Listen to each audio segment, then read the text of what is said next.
Dans notre vidéo intitulée « L'Antichrist », nous avons exploré l'historique et l'identité de ce que la Bible appelle l'Antichrist ou l'homme des péchés, un système religieux qui, tout en prétendant servir le Dieu de la Bible, en réalité fait tout le contraire. Nous vous invitons à regarder cette vidéo avant celle-ci pour mieux comprendre notre exposé d'aujourd'hui. En effet, la Bible nous dit que l'Antichrist devait régner pendant 1260 ans et qu'après il allait recevoir une blessure mortelle. Apocalypse 13, verset 3, « Et je vis l'une de ses têtes comme blessée à mort. » Quelle est et qui a infligé cette blessure mortelle? Allait-elle guérir?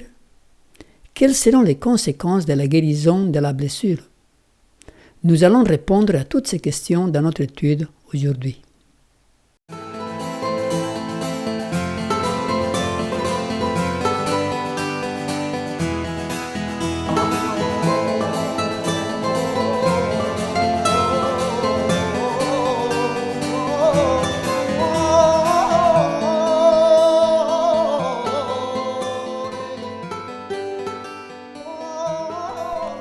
La blessure de l'Antichrist et sa guérison. Apocalypse 13, verset 3, « Et je vis l'une de ses têtes comme blessée à mort. » La même tribu qui avait donné son appui à l'Église romaine pendant 1290 années allait lui donner son coup mortel.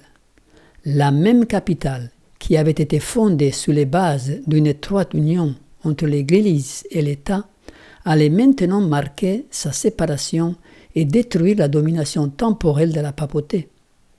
Le clergé romain, qui avait massacré des milliers de huguenots à Paris, allait souffrir une horrible persécution dans cette même ville. En 1798, à la fin de la période de 1260 années, qui débuta, comme nous l'avons vu, en 538, le général Berthier, sous les ordres de Napoléon Ier, alors qu'il réalisait la conquête de plusieurs États italiens, prit le pape Pie VI, le fit prisonnier et l'emmena au sud de la France, où il mourut l'année suivante, au mois d'août. Un fait intéressant à considérer, en 1797, le Directoire demanda à Joseph Bonaparte, frère de Napoléon, qui était à Rome, de faire en sorte qu'après la mort de Pie VI, il n'y ait plus d'élection pour un nouveau pape. En effet, Pie VI s'est trouvé gravement malade, mais contrairement aux expectatives, il fut rétabli, confirmant ainsi avec exactitude l'accomplissement prophétique. À son arrivée à Rome, l'année suivante, donc en 1798, le général Berthier demanda au pape de rendre sa puissance et son autorité. Il refusa et il fut enlevé par la force de son autel. On lui enleva ses anneaux et il fut fait prisonnier. Napoléon déclara qu'il n'y aurait pas de successeur. La papauté était morte, mais la prophétie biblique déclara que sa blessure mortelle fut guérie. Donc nous allons voir maintenant la guérison de cette blessure. Cela a été un long processus qui a démarré très vite après la blessure de 1798. Le 14 mars 1800, les cardinaux vont élire un nouveau pape, Pie VII, Barnabas Chiarominti, seulement 6 mois après la mort de Pie VI. Les cardinaux profitèrent des défaites des armées de Napoléon dans le sud de l'Italie. Napoléon se rend compte que la plupart des Français sont catholiques. Donc, le 15 juillet 1801, il signe un concordat avec l'Église en déclarant que l'État français reconnaît l'Église catholique comme étant l'Église officielle de France et il demanda aux évêques d'être fidèles à l'État. Le 2 décembre 1804, Pie VII voyagea à Paris pour couronner Napoléon comme empereur dans la cathédrale Notre-Dame de Paris. Alors que le pape s'avance vers Napoléon avec la couronne entre ses mains, Napoléon, à la grande surprise du pontife, la lui prend et se couronne lui-même. Au mois de juillet de 1870, le Concile Vatican Ier fut réuni à Rome. Lors de ce concile, on proclama, entre autres, l'infaillibilité du pape. Ceci va marquer le début d'un approfondissement de la blessure. Le 20 septembre de la même année, le général Rafael Cardona, sous les ordres de Giuseppe Garibaldi, prend possession du territoire du Vatican et il l'incorpore à l'Italie. Le pape Pie XI démissionne. Un vote est pris pour que l'Italie soit unie. Le pape perd ainsi son autorité sur le domaine du Vatican. Le processus de guérison a été initié par Benito Mussolini, Premier ministre italien. En 1929, il signe le traité de Les Latrans, qui restaure de nouveau la souveraineté de la papauté sur le terrain du Vatican et reconnaît le catholicisme comme la religion officielle de l'État italien. Les papes qui ont succédé ont tous plus ou moins contribué au processus de guérison de la blessure. Aujourd'hui, il ne reste même pas de cicatrices. En 1958, à la mort de Pie XII, le collège des cardinaux, ne trouvant pas de remplaçant, nomme provisoirement le cardinal Roncalli comme le nouveau pape, qui prit le nom de Jean XXIII. Ce fut le premier pape qui changea l'attitude des protestants vis-à-vis de la papauté. En 1963, l'archevêque de Milan, cardinal Montini, est élu comme successeur. Paul VI. Il fut appelé le pape voyageur, car pendant les années de son mandat, il voyagea partout dans le monde, rétablissant des relations avec les pays et devenant une figure internationale. En 1978, à la mort de Paul VI, le cardinal Luciani est élu, Jean-Paul Ier. 33 jours après son élection, il meurt d'une façon mystérieuse. Le collège sacré s'est réuni de nouveau pour élire un successeur. Pendant 400 ans, les papes ont toujours été italiens. Cette fois-ci, le choix était entre l'archevêque de Milan et celui de Naples. Mais aucun d'eux n'obtint les 2 tiers des votes, donc le collège choisit un candidat de compromis. À la surprise du monde entier, le cardinal Karol Wojtyła est élu. Il n'était même pas le primat de Pologne, et il prend le nom de Jean-Paul II. Jean-Paul II a gagné la confiance du monde entier. Il a été vu comme un pacificateur, un humaniste, un démocrate, un moraliste, celui qui a fait disparaître la cicatrice de la blessure mortelle. Pendant plus de 600 ans, la papauté a torturé, massacré tous les dissidents. Aucun des derniers 80 papes, à partir du XVIe siècle, n'a aboli l'institution de l'Inquisition. C'était un tribunal ecclésiastique chargé d'éliminer les dissidents par des méthodes horribles. Les tortures, les chauffe-eau, les bouchées, etc. En 1989, Gorbatchev visite le pape à Rome. Ce dernier voit ici une opportunité pour finir avec le schisme de l'Église catholique en Russie, qui, sous la tyrannie de Staline, a été subjuguée à l'Église orthodoxe. Nous savons que le pape a joué un grand rôle dans la chute du communisme en 1989. Tous les pays de l'Est ont rétabli des relations diplomatiques avec le Vatican, rompues à l'arrivée du communisme. En 1979, Jean-Paul II visite le patriarche de l'Église orthodoxe, chef de toutes les églises orthodoxes du monde. En 1990, les élections dans l'Allemagne de l'Est donnèrent 40% des votes au Parti démocrate chrétien. C'est un parti d'affiliation catholique, alors qu'il y avait beaucoup de protestants auparavant. Jean-Paul II rétablit les relations avec les pays musulmans. En 1930, Mussolini refuse aux musulmans de Rome de construire une mosquée. Aujourd'hui, il y en a une très grande avec l'approbation du pape.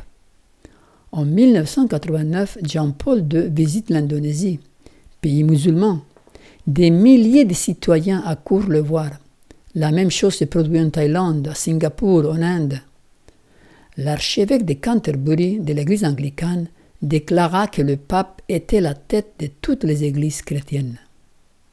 Aujourd'hui, avec le mouvement œcuménique, la papauté essaye de gagner la faveur de toutes les églises et religions du monde. Elle n'agit pas seulement en faveur des protestants. appelés les frères séparés, mais en faveur de toutes les religions. Il y a des réunions organisées régulièrement dans la ville italienne d'Assise où les catholiques et les différents représentants des grandes religions du monde, bouddhistes, musulmans, hindouistes, tibétains, taoïstes, etc., se réunissent. Aujourd'hui, avec François Ier, le pape est devenu une figure de renommée mondiale.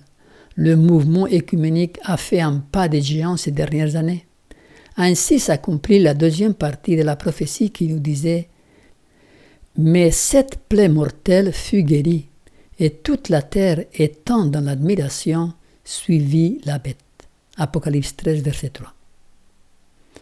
Voyons maintenant les dernières manœuvres de l'Antichrist ou la bête 666.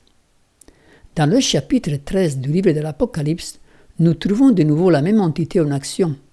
Après que sa blessure mortelle ait été guérie, elle est le protagoniste d'événements au niveau mondial. Cette fois-ci, elle s'est fait aider par une deuxième bête. Apocalypse 13, 11 et 12 nous est dit « Puis j'ai vu une autre bête monter de la terre qui avait 2 cornes semblables à celles d'un agneau, et elle parlait comme un dragon. Elle exerçait toute la puissance de la première bête en sa présence, et elle faisait que la terre et ses habitants adoraient la première bête dont la plaie mortelle avait été guérie. » Cette deuxième bête sera étudiée dans une prochaine vidéo intitulée « Les USA dans la prophétie ». Effectivement, cette deuxième bête à 2 cornes fait référence à cette puissance qui est les États-Unis. Quelle est la marque de la bête, la marque de l'Antéchrist? Dans le conflit final décrit dans le chapitre 13 de l'Apocalypse, la marque de la bête représente un boycott économique que cette entité mettra en place pour que les hommes se plient devant elle. Satan veut ainsi faire que tous les hommes se prosternent devant lui en croyant obéir à Dieu.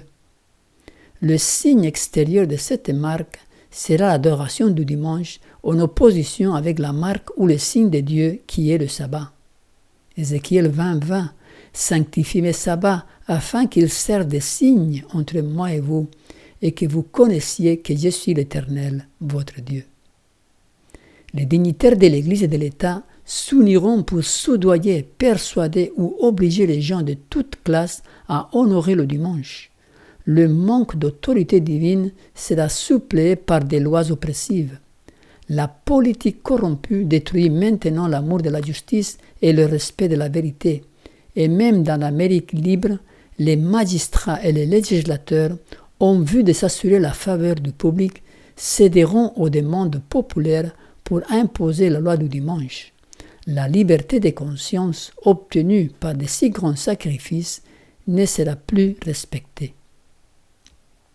Les chrétiens des générations passées observaient le dimanche, croyant garder ainsi le sabbat biblique, et il y a maintenant des vrais chrétiens dans chaque église, la communauté catholique y comprise, qui croient honnêtement que le dimanche est le sabbat divinement institué. Dieu a égard à leur sincérité et à leur intégrité.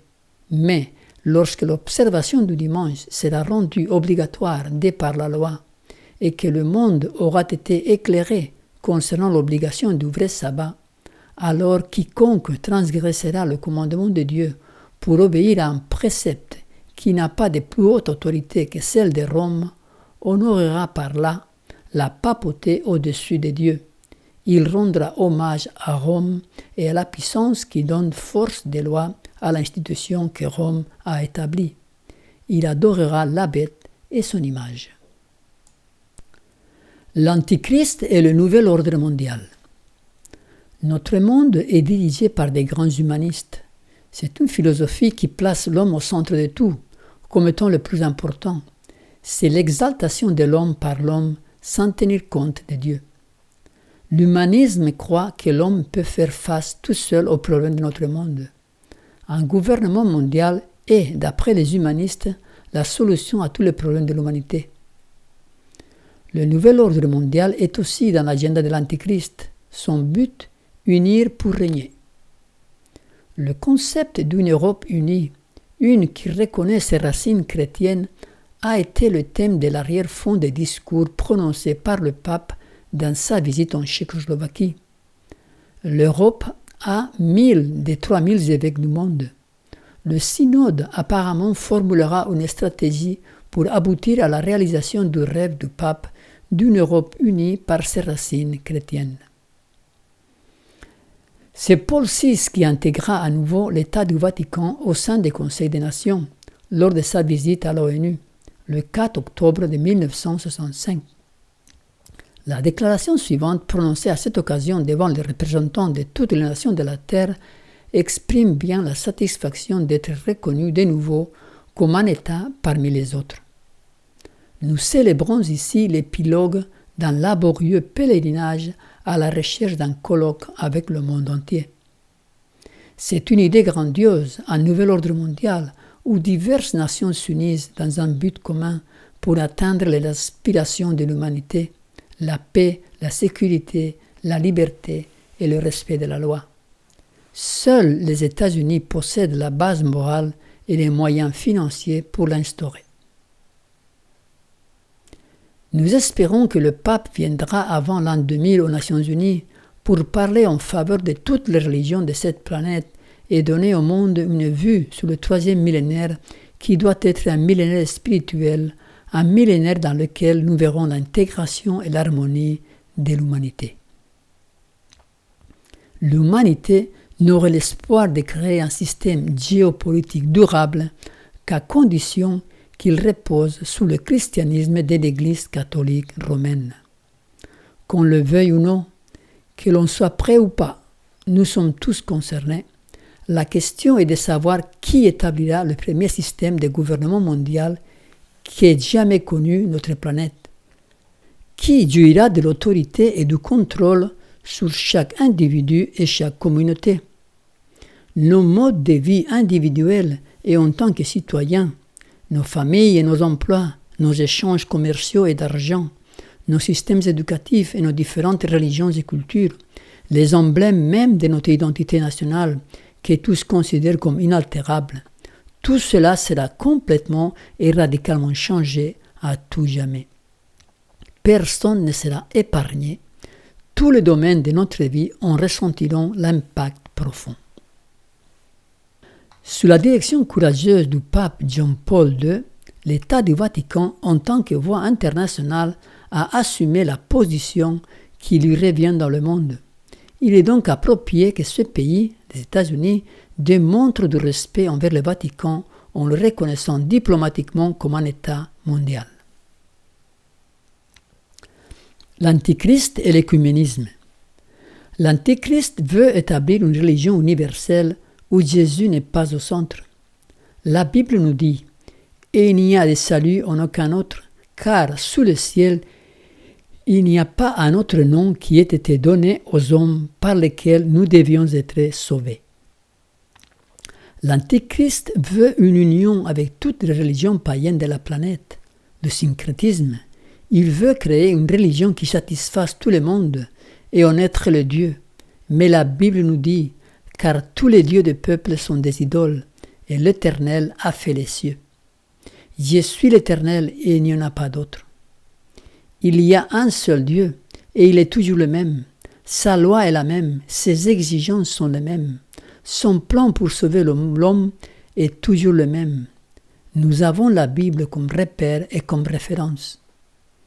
Dans les réunions successives organisées dans la ville d'Assise, en Italie, par le pape, avec des représentants de toutes les religions du monde, nous voyons bien se dessiner son but. Pendant des siècles, l'intolérance de l'Église catholique a été proverbiale envers tous ceux qui ne voulaient pas se soumettre à son autorité.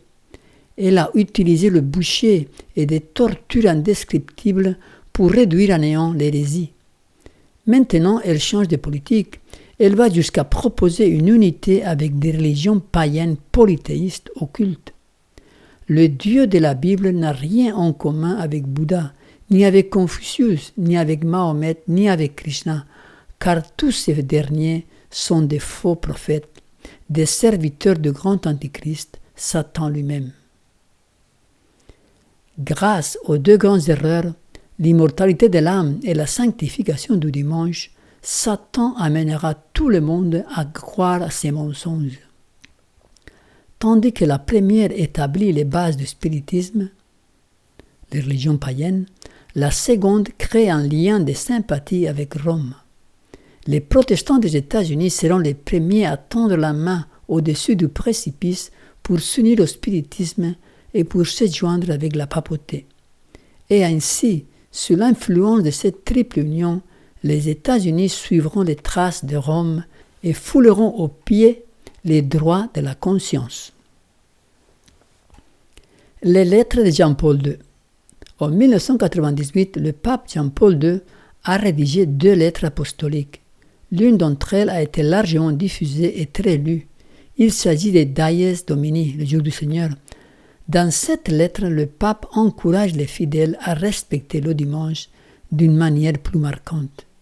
Il prétend faire croire que le dimanche a été observé depuis les apôtres, alors qu'il sait bien lui-même, comme tant de références catholiques le prouvent, que le dimanche a été le produit de sa propre Église qui décida de réaliser ces changements vers le IIIe siècle.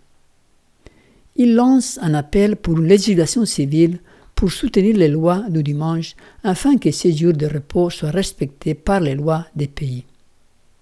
Mais très peu de gens sont au courant d'une deuxième lettre que Jean-Paul II a écrite la même année, Ad Tuendam Fidem, pour protéger la foi. Cette deuxième lettre est un nouveau canon des lois de l'Église qui ont affaire avec la punition des hérétiques, c'est-à-dire ceux qui ne veulent pas se soumettre à l'autorité ecclésiastique. La rédaction de ces 2 lettres est très significative en relation avec le sujet que nous sommes en train d'étudier et les citations que nous venons de voir. Conclusion. Le processus de guérison de la blessure infligée à l'Antichrist débuta en 1920 avec le concordat de Mussolini avec l'Église catholique par lequel le territoire du Vatican lui fut rendu. Jean XXIII fit un pas vers la guérison avec le Concile Vatican II à la recherche de l'unité avec les protestants. Paul VI rétablit des relations avec beaucoup de pays et beaucoup d'églises non catholiques. Jean-Paul II fut le champion dans ce processus de guérison. François Ier a facilité la disparition de la cicatrice. L'unité avec les grandes églises protestantes est aujourd'hui une réalité. Cette unité facilitera le règne de l'Antichrist à nouveau. La Bible annonce qu'après la guérison de la blessure, l'Antichrist deviendra de nouveau un pouvoir oppresseur, mais pas seul. Cette fois-ci, elle sera aidée par la bête de 2 cornes, les États-Unis. Ils instaureront la marque de la bête. Dieu invite les hommes et les femmes de cette planète à l'obéissance pour pouvoir recevoir son sceau. Le sabbat est le sceau de Dieu. Que le Seigneur nous éclaire et nous donne le courage de suivre nos convictions si elles sont basées sur « Ainsi dit l'Éternel ».